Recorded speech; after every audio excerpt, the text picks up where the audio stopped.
Welcome back to the channel. Engine and reliability. This model is powered by the M272 engine, known for smooth performance, but also known for balanced shaft wear. Symptoms include check engine light, rattling, and poor acceleration. If you catch this early, replacing the timing components solves the issue permanently.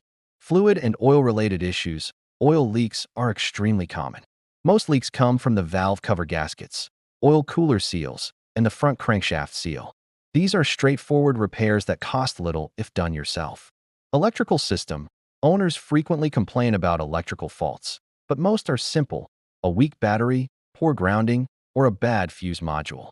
A quick voltage check solves 70% of the problems. Suspension and ride quality. The ML350 offers a comfortable ride, but expect front suspension wear. Control arms, stabilizer links, and struts are common replacement parts. Affordable aftermarket options make this an easy fix. Final word: the ML350 3.5L is a solid SUV with luxury comfort, as long as you understand its weak points. Fix the basic issues early, maintain it properly, and this car will serve you for years. Subscribe for more honest car reviews and practical repair guides.